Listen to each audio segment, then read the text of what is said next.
നിശ്ചയം അങ്ങേക്ക് നാം നൽകിയിരിക്കുന്ന കൗസർ, ഹൗലുൽ കൗസർ എന്ന പാനീയം. നമ്മൾ മനസ്സിലാക്കണം, ഹൗലുൽ കൗസർ എന്ന് പറഞ്ഞാൽ അവിടെ കൗസർ എന്ന് പറഞ്ഞാൽ മഹാന്മാരായ പണ്ഡിതന്മാർ ഒരുപാട് തഫ്സീർ പറയുന്നുണ്ട്.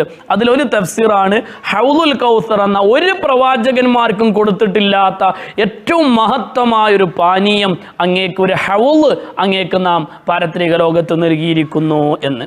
ഹൗലുൽ കൗസർ, എല്ലാ നബിമാർക്കും ഓരോ ഹൗലുണ്ടാകും പരലോകത്ത്. പക്ഷേ ഹബീബായ മുത്തുനബി സല്ലല്ലാഹു അലൈഹി വസല്ലം തങ്ങൾക്കൊരു ഹൗലുണ്ടാകും. ഇതിനൊക്കെ കവച്ച് വെക്കുന്ന എല്ലാ പ്രവാചകന്മാരെ ഹൗലിനേക്കാൾ 10 മാറ്റി ഉയർന്നു നിൽക്കുന്ന, പാലിനേക്കാൾ വെളുത്തതും തേനിനേക്കാൾ മാധുര്യമുള്ളതും ഒരിക്കൽ കുടിച്ചാൽ പിന്നെ ദാഹം അനുഭവപ്പെടാത്തതുമായ ഒരു മഹത്വമായ പാനീയം, ഹൗലുൽ കൗസർ എന്ന മഹത്വമായ പാനീയം നൽകി അള്ളാഹിൻ്റെ റസൂലെ അങ്ങേക്ക് നാം നൽകിയിരിക്കുന്നു എന്ന് ആശ്വസിപ്പിക്കുകയാണ്. കരയല്ല നബിയെ, അങ്ങക്ക് ഞാൻ ഹൗലുൽ കൗസർ തരാം, ഒരു ആശ്വാസം. സുബ്ഹാനല്ലാഹ്, ഇന്നാ അഅ്തൈനാക്കൽ കൗസർ. അല്ലെങ്കിൽ പിന്നെ കൗസർ എന്ന് പറയുന്നത് ദുനിയാവിലും ആഖിറത്തിലും ഏറ്റവും വലിയ സ്ഥാനം എന്നാണ്. ഒരാൾക്കും കിട്ടാത്ത സ്ഥാനം. അള്ളാഹിൻ്റെ റസൂൽ സല്ലല്ലാഹു അലൈഹി വസല്ലം തങ്ങൾക്ക് കിട്ടിയ സ്ഥാനം ലോകത്ത് ഒരാൾക്കും പിന്നെ കിട്ടിയിട്ടില്ല, ഇങ്ങോട്ട് കിട്ടൂല. അത് നബി അലൈഹി സ്വലാം മുതലുള്ള ഒരു പ്രവാചകന്മാർക്കായാലും ആർക്കായാലും അള്ളാഹിൻ്റെ റസൂൽ സല്ലല്ലാഹു അലൈഹി വസല്ലം തങ്ങൾക്കുള്ളൊരു സ്ഥാനം പിന്നെ ഒരാൾക്കും കിട്ടിയിട്ടില്ല ഇതുവരെ, ഇനിയോട്ട് കിട്ടുകയും ഇല്ല. അതുകൊണ്ട് തന്നെ നബിയെ കരയല്ലേ, എല്ലാവരേക്കാൾ വലിയ സ്ഥാനം കൗസർ അങ്ങേക്ക് നാം നൽകിയിരിക്കുന്നു. അള്ളാഹു മുത്ത് നബി സല്ലല്ലാഹു അലൈഹി വസല്ലം തങ്ങളെ ആശ്വസിപ്പിക്കണം. തീർന്നില്ല, അവിടെ അവസാനിച്ചില്ല. എന്നിട്ട് പറയാണ് ഫസ്വല്ലി റബ്ബിക വൻഹർ. വിഷമമുണ്ടോ, പ്രയാസമുണ്ടോ, സങ്കടപ്പെടുന്നുണ്ടോ? ഫസ്വല്ലി റബ്ബിക, അള്ളാഹ്ക്ക് വേണ്ടിയിട്ട് അങ്ങ് നിസ്കരിച്ചോളീൻ. മനസ്സിലൊരു വിഷമം വരുമ്പോൾ, പ്രയാസം വരുമ്പോൾ, സാമ്പത്തിക ബുദ്ധിമുട്ട് വരുമ്പോൾ, കുടുംബത്തിൽ പ്രശ്നം വരുമ്പോൾ, പ്രയാസം വരുമ്പോൾ, എന്തെങ്കിലും ഒരു ദുരിതം വരുമ്പോൾ, ദുരന്തം വരുമ്പോൾ, വേദന വരുമ്പോൾ, ഫസ്വല്ലി റബ്ബിക, അള്ളാഹ്ക്ക് വേണ്ടി നിസ്കരിക്കുക. ഒരു ബുദ്ധിമുട്ട് മനസ്സിൽ തോന്നുന്നുണ്ടോ, വല്ലാത്ത സങ്കടമാണോ, വേദന വരുന്നുണ്ടോ, വിഷമമാണോ, പ്രയാസമാണോ, ഒരു 2 റക്അത്ത് പടച്ച തമ്പുരാന്റെ മുമ്പിൽ നിസ്കരിച്ചിട്ട് അള്ളാഹുലേക്ക് കരങ്ങൾ ഉയർത്തിയിട്ട് ദുആ ചെയ്തോ, ആ പ്രശ്നത്തിന് പരിഹാരമുണ്ടെന്ന് അള്ളാഹിന്റെ പരിശുദ്ധ ഖുർആൻ. എന്ത് വിഷമങ്ങൾ, എന്ത് പ്രശ്നങ്ങളും അത് ഒന്നുമല്ലാതെ മല പോലെ വന്നത് മഞ്ഞ പോലെ അങ്ങ് ഉരുകിപ്പോകും. അള്ളാഹിൻ്റെ മുമ്പിൽ 2 റക്അത്ത് നിസ്കരിച്ചാൽ മതി. ആ നിസ്കാരം പാതിരാത്രിയിലാണെങ്കിൽ ഒന്നും കൂടെ നല്ലത്. മഹാന്മാരായ പണ്ഡിതന്മാർ പറയുന്നത് ഈ നിസ്കാരം ഫസ്വല്ലി റബ്ബിക, അങ്ങ് അള്ളാഹ്ക്ക് വേണ്ടിയിട്ട് നിസ്കരിക്കുക എന്ന് പറഞ്ഞ ഫർള് നിസ്കാരത്തെക്കുറിച്ചല്ല, അത് തഹജ്ജുദ് നിസ്കാരത്തെക്കുറിച്ചാണ്, അത് വിത്ർ നിസ്കാരത്തെക്കുറിച്ചാണ്, അത് ളുഹാ നിസ്കാരത്തെക്കുറിച്ചാണ്, അത് തസ്ബീഹ് നിസ്കാരത്തെക്കുറിച്ചാണ്. സുബ്ഹാനല്ലാഹ്. നമുക്കൊരു വിഷമം ഉണ്ടെങ്കിൽ, മനസ്സ് വിഷമിച്ച് അള്ളാഹിൻ്റെ റസൂലിനോട് സങ്കടപ്പെടണ്ട, നിങ്ങൾക്ക് ഞാൻ ഹൗലുൽ കൗസർ തരാമെന്ന് പറഞ്ഞ് ആശ്വസിപ്പിച്ചിട്ട് പറയാം, നിങ്ങൾ പോയി 2 റക്അത്ത് നിസ്കരിച്ചോളും. ഫസ്വല്ലി റബ്ബിക, അള്ളാഹ്ക്ക് വേണ്ടിയിട്ട് അങ്ങ് നിസ്കരിച്ചോളൂ നബിയെ, വിഷമങ്ങളൊക്കെ പോകും.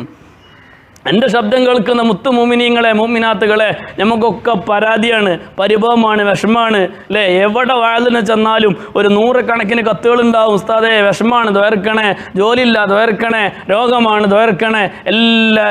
എല്ലാവരും ഇങ്ങനെ ഉസ്താദിനോട് ദ്വയർക്കാൻ വേണ്ടി പറഞ്ഞോളിയും, പറയുന്നിടത്തോളൊക്കെ ദ്വയർക്കലുണ്ട്. പക്ഷേ ഒന്ന് ഹാസിബു അൻഫുസക്കും, ഒന്ന് സ്വയം ചിന്തിച്ച് നോക്കി, എൻ്റെ വിഷമം മാറാൻ ഞാൻ എത്ര ദ്വയർന്നത് എന്നുള്ളത് അല്ലേ? ഒന്ന് സ്വയം ചിന്തിച്ച് നോക്കുക.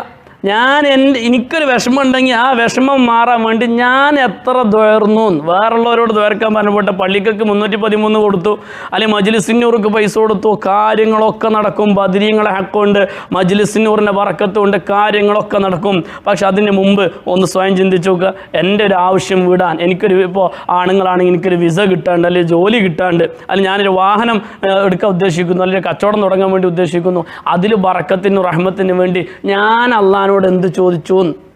അവിടെയല്ലേ വിഷയം. നമ്മൾ അള്ളാഹിനോട് എന്ത് ചോദിച്ചു എന്നുള്ളതല്ല. ഞാൻ എൻ്റെ വിഷയത്തിൽ നിന്ന് വ്യതിചലിച്ചു പോവല്ല. ആദ്യം ദ്വയർക്കേണ്ടത് നമ്മളാണ്.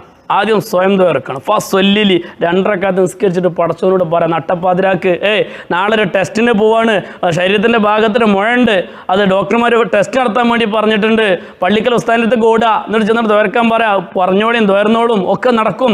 പക്ഷേ അതിന് മുമ്പ് ഒരു 2 റക്അത്ത് നിസ്കരിച്ചിട്ട് പടച്ചോനെ എടങ്ങാറാക്കല്ലേ റബ്ബേ എന്ന് കൽബ് പൊട്ടിയിട്ട് നമ്മൾ എത്ര ആൾ പറയാറുണ്ട്? നമ്മൾ എത്ര ആൾ നമ്മളെ സ്വന്തം കാര്യം ദ്വയർക്കാൻ നമുക്കൊക്കെ മടിയാണ്.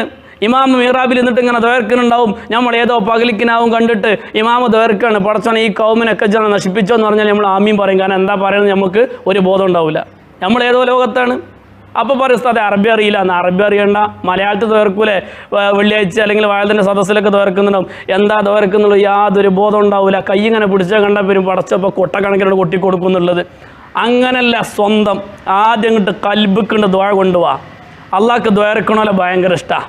ചോദിച്ച് ചോദിച്ച് സ്വർഗത്തിലേക്ക്, നാണിച്ച് നാണിച്ച് നരകത്തിലേക്ക് എന്നാ. ഇത് കുട്ടികളെ പഠിപ്പിക്കാനുള്ളതല്ല, സ്വന്തം മനസ്സിലാക്കണം. ചോദിക്കുക, അള്ളാഹിനോട് ധാരാളം ചോദിക്കണം. അള്ളാഹിൻ്റെ റസൂലിനോട് അള്ളാഹു സുബ്ഹാനഹു വ തആല പറയാം, വിഷമമുണ്ടോ നബിയെ, ഒരു സങ്കടം വേണ്ട, നിങ്ങളെ എല്ലാ ബുദ്ധിമുട്ടും മാറും. ഫസ്വല്ലി 2 റക്അത്ത് നിസ്കരിക്കുക, നിങ്ങളെ വിഷമങ്ങളൊക്കെ മാറിക്കൊള്ളും. ഇത് മുത്തുനബിക്ക് മാത്രമുള്ളതല്ല, ഖുർആൻ ലോകാവസാനം വരെ ഉള്ളവർക്കുള്ളതല്ലേ.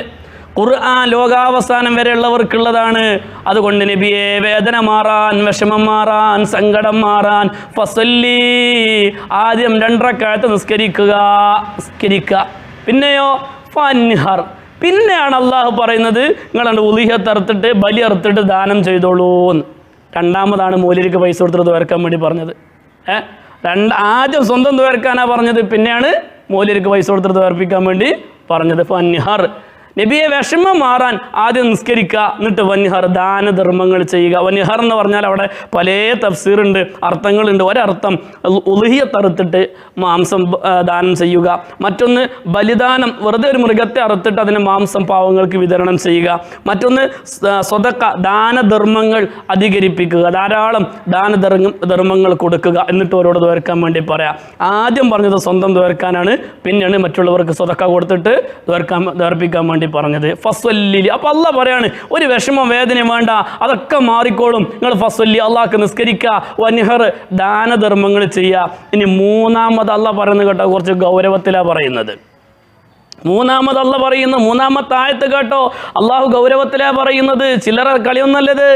ഇന്ന ഷാനിഅക ഹുവൽ അബ്തർ, നബിയെ അങ്ങേ ആരാണോ വേദനിപ്പിച്ചത്, ആരാണോ ദേഷ്യം പിടിപ്പിച്ചത്, ആരാണ് അങ്ങേ സങ്കടപ്പെടുത്തിയത്, ആരാണ് അങ്ങേ കുറ്റപ്പെടുത്തിയത്, ആരാണ് അങ്ങേ ആക്ഷേപിച്ചത്, ഹുവൽ അബ്തർ, അവനാണ് വേരറ്റവൻ, അവനാണ് തറവാട് മുറിഞ്ഞു പോയവൻ, അവൻ്റെ പാരമ്പര്യമാണ് അവസാനിച്ചു പോയത്. അള്ളാഹ് ദേഷ്യപ്പെട്ട് ഖുർആൻ സംസാരിച്ചത് വളരെ കുറഞ്ഞ ഭാഗങ്ങളിലുള്ളൂ.